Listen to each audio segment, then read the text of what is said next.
Everyone. Thanks so much for joining us today. I'm so glad you're here with us. My name is Linda, and I just want to welcome you. Grab your coffee, join the conversation. I have a guest with me today, Michelle Steiner, my guest and new friend. And Michelle, thank you so much for coming today. Oh, thank you, Linda, for having me. Oh, it's I my certainly, my yeah, I pleasure. appreciate Now, it. Michelle, you are a disability published author, speaker, a photographer, and a paraeducator. And you also have a blog called Michelle's Mission. Yes, I do. Very established. That's really good. Good for you. Thank you. That's Yeah. so Um, later on we'll be putting the links, okay. connecting everybody to you. So just they'll be in the comments and the description later when we post this. So yes. So tell me a little bit about yourself, Michelle. Sure. My name is Michelle Steiner. I live in Pennsylvania with my husband Ron and our two cats, Jack and Sparrow. Oh, And perfect. yeah, when we adopted them, that was the names they were given. The Okay. family was a real big Disney fans, and we thought, oh, they're so cute, and the name is so perfect. So we thought, oh, we're going to keep that. And I work in a school with students who have disabilities and some who Okay. don't. And I'm also a disability writer and speaker and photographer. And I have a blog called Michelle's Mission, and that is where I write about life with a learning disability, and I also have a store where people can purchase my photography as well that I get to take on my Oh, walks. okay. And I have a learning disability myself. So, your photography would be available on your website? Yes, it is. Okay, well, we'll make sure to link that as well. I'll just write that down. Yeah. So tell me a little bit about your disability. Dyscalculia, which is a math learning disability. I have visual perception difficulties, but it's in my brain, not in my eyes.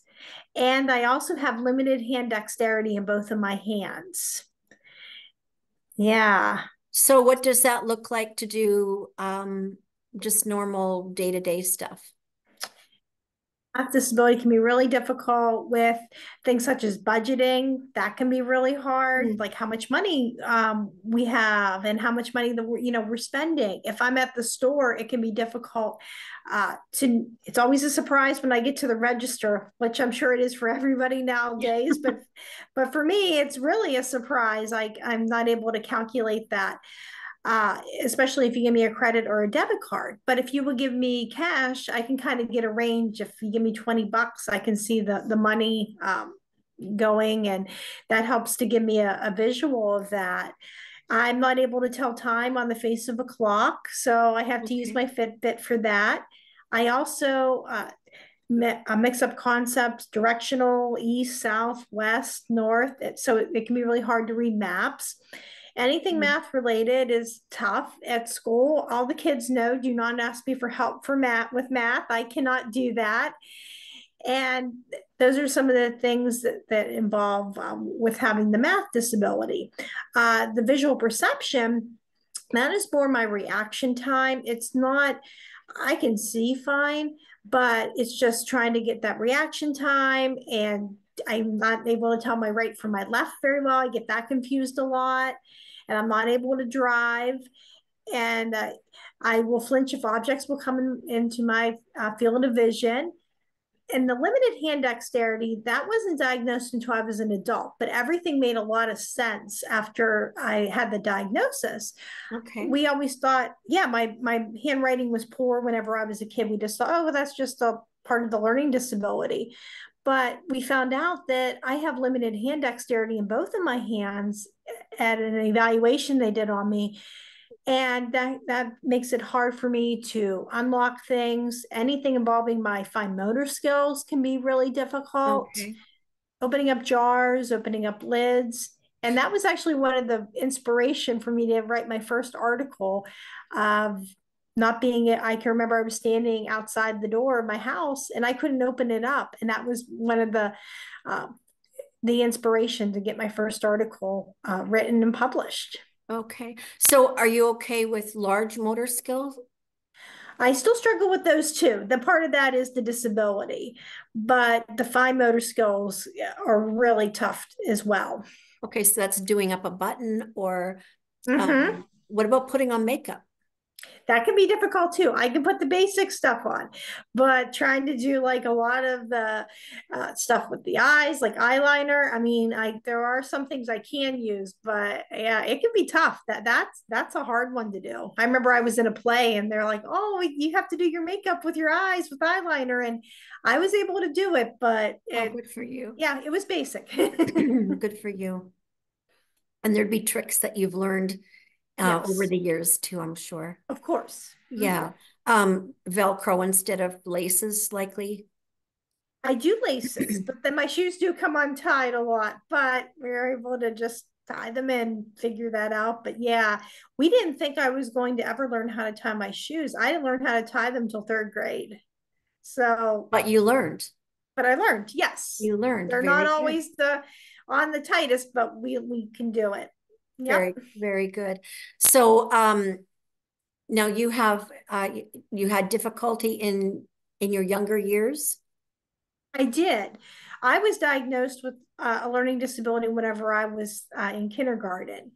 And it was a real struggle for me. I can remember my teacher noticed that I was really struggling with reading. I'm not reading, with math, with doing dot to dot worksheets, eye hand Mhm. coordination, social skills, and counting. We knew I wasn't going to be an accountant whenever I was very young. And they recommended that I get tested for having a learning disability. And sure enough, I had one. And I just can remember being really young and thinking my life was always going to be really hard and it wasn't going to get any better. And I can also remember God was in my life, but I didn't have that relationship just yet. And I can also remember um, just trying to really figure out how could God use this in my life. And it became later that I got to see that. Wow. And so early years in school was difficult. Was high school any better? You had some systems in place by then? High school was easier for me academically. I already had extended test time. I had resource. I also had specialty instruction in all in in one area. It was in math and in resource. And my other classes, I was in all regular ed classes. I was doing really well. Socially, it got a lot Great. harder. Yeah, Oh, that's socially. when, Okay. yeah, socially it got harder. Academically, a lot easier for me, but socially that was really difficult. I can remember just when I was younger, it was, oh, we won't want to play with you, or you're not invited to my birthday party. But when I was a teenager, the peer groups became a lot more defined, Yeah. and that was really hard for me. So what helped was there was a faith-based art program that was just outside of my school district. They did theater, they did art, and they also had a newsletter. So I wrote on their newsletter and did some other things with them, and I found acceptance through that. I found some people that accepted me. They didn't know anything. I was able to shed that reputation. And that's also when I started to see the relationship with Christ, because my parents were Catholic. I was raised Catholic, and I was so thankful for those seeds that were planted. And they were open to other denominations. I went to a but I didn't have that relationship. And I could start to see God was using that program to have a relationship with him and to really begin that. And another really significant thing that happened during those late teen years was I also found an adult writing group. Once I Oh, grew wow. out of the teen group, there was an adult writing group with people just a few years older than I was, Hmm.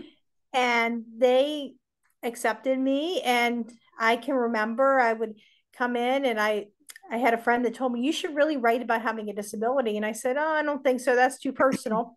And I decided that I was going to write about poetry and some other really cringeworthy things, and it took me a long time to do that. But that writing group we still meet once a month, Same 25 people? years like mhm. Some of them are Wow. the same people. Yeah, Wow. a lot of them are. And we still meet and we're in each other's lives. We celebrate birthdays, holidays. We're good friends. We were in each other's weddings, through all the good and the bad. And they've got to not only see me grow as a writer, but as a person as well. Well, it sounds as though being able to release the creativity, Mm-hmm. it was fun, but it Yeah. was it was to so much of a bigger benefit and an Yeah. advantage. But we're created for community. And it Yep. sounds We like are. you really found your community.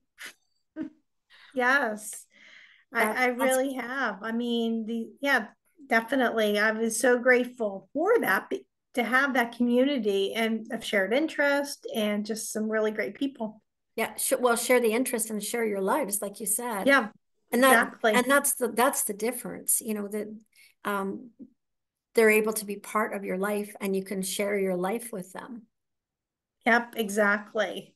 And Oh, sometimes, yeah, they couldn't fix that I had a disability, but they could be my friend. And that was just so powerful. you're right. A friend is powerful. A friend can be very powerful. Oh, that's really exciting. So now you've been published a few times. Yes. Very good. Thank And a you. photographer. So what do you like to do for photography? I like to take pictures of nature. That is one of my biggest things I love. I like flowers and I like butterflies. And because I'm not able to drive, I get a chance to notice details that other people might miss. I'll be in the car with my husband and I'll say, "Did you see that?" And he'll say, "No, I'm focused on the road." Now he's getting a little bit better about this because he watches some of these episodes. So now he picks up on more details. And Yeah. I get a chance to go back sometimes if it's local. I get a chance to go and take pictures in our neighborhood of some flowers. We've been in the same neighborhood for a number of years, so I know when certain flowers bloom in front of certain houses. I also Very good. love to take, yeah, what? I'm sorry. Very good. Yeah, that Thank you. you're able to go And into their yards and take pictures. yeah, or from the sidewalk, I can Yeah. sometimes just zoom in. I also love to take pictures of butterflies, and we love to go to parks and a lot of botanical gardens. We love going to new Hmm. places and traveling and getting to see a lot of that beauty and having that opportunity then to share that with other people is amazing. Well, for sure. Yeah. Yeah. I'm looking forward to seeing the collection on your website. Yeah. Yeah. So do you print them onto cards or? I have some that are prints that people can purchase. I also have a journal. I have some notebooks that people can have to do as well. Very good. Very good. I might call on you. Okay. So now you graduated from high school. What was your next step? My next step was college. I knew I wanted to go to college, but I was a little fearful about doing that because I didn't know if I could handle that with my math. And I wasn't alone in my fear. I had a learning support teacher who said, "I don't think you can go to college because of your math." And she suggested a trade school. The only Hmm. problem was nothing there interested me. No. I, yeah, I Well, if did. you're in the creative lane. Yeah. Yeah. Yeah. Yeah, exactly. And I did have a teacher that was a student teacher that told me that I could go to college. And sometimes that was the voice that would play in my head when it was really difficult. Another thing I had to face was in order to get accommodations with this agency that I was involved with, I had to get tested for having a learning disability again. And I've Oh. never been a great test taker, always have got, never really succeeded very much with that. And I had some really low scores. And the psychiatrist who evaluated me said, "Well, I don't think you can go beyond a community college." And that was Hmm. really discouraging.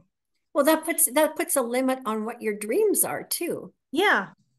Or it Yeah, can. exactly. It can. Yeah, it If can. if someone says something like that, it can Mm-hmm. really become a limitation that we believe. Right. And so here you're saying you didn't believe it and went further. Well, yes, I did. It took me a little while because when I Yeah. got to school, I had some other limitations. I had an advisor that told me that I would have limited job choices, and a lot of people, there was a stigma with disability accommodations that they were cheating. So I didn't use Oh. them, and my grades really dropped. And thankfully, Mhm. I had a professor.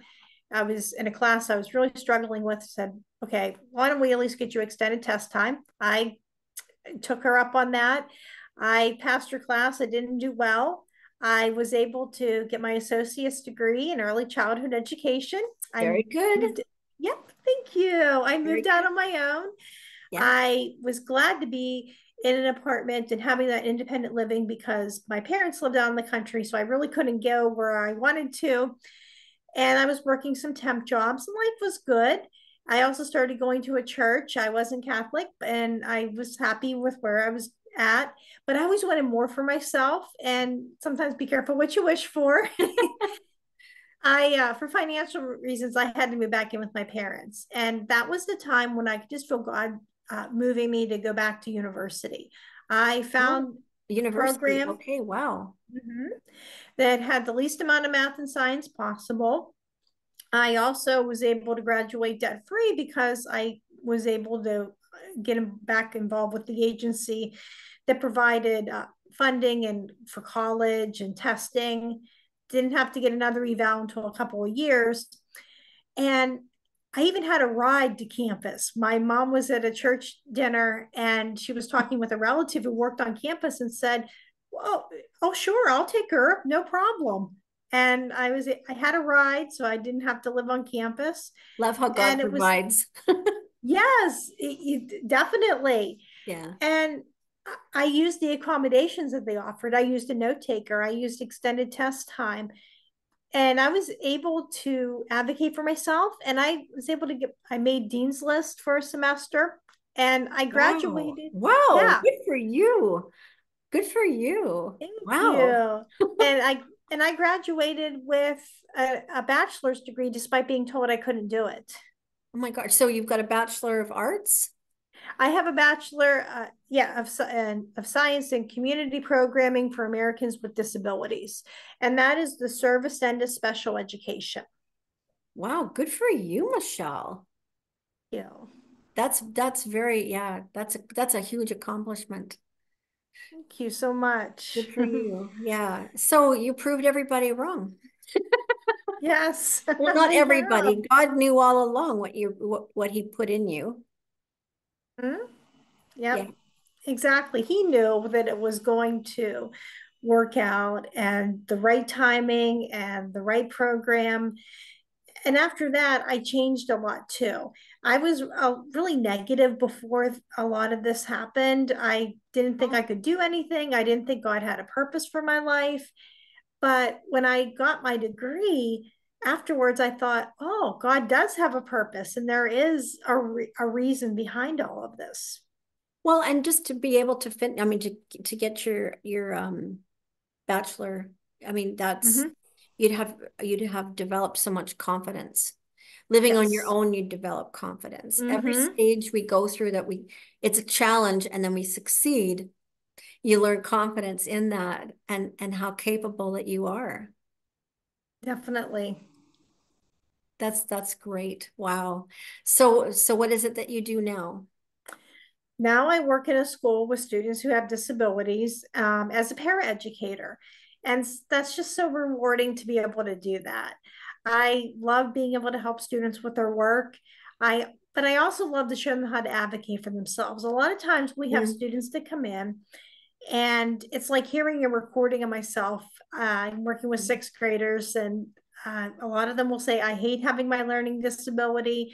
I wish I didn't have an individual education plan. And I get to be that voice that tells them it's okay to have a disability and it's all right to have that plan in place and that you are smart, and get to reassure them of that. And for some of them, they don't hear that a lot. And they're like, I'm smart. I'm like, yeah, yes, you are. Your brain is wired differently. And sometimes I get to share my story. And other times, if they ask questions, I get to tell them, oh, I'm just not good at math. Sometimes I'll say that. It depends on the situation. But I just love getting that chance to go in there and to be able to help them with that. I also have my blog and on the side where I get the chance to write about having a disability, and that has always been writing and reading have always been a passion of mine. Mhm. I can remember I wrote a story about a dinosaur as a little girl, and that was one of the first things we found out I was good at. So I love being able to help other people and to share my story through writing and my photography as well. Well, and there's a lot of power in sharing your story because there's no matter what we're experiencing, there's somebody out there that's experiencing the same thing. Yep. And quite often feeling alone in it. Yep. So by sharing your story, Exactly. Michelle, you're encouraging so many people.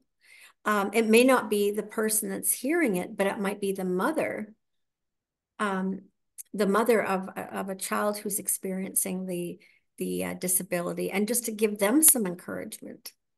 Yes. Yeah, Right. Because or I a know my even parents. a teacher, or Yeah.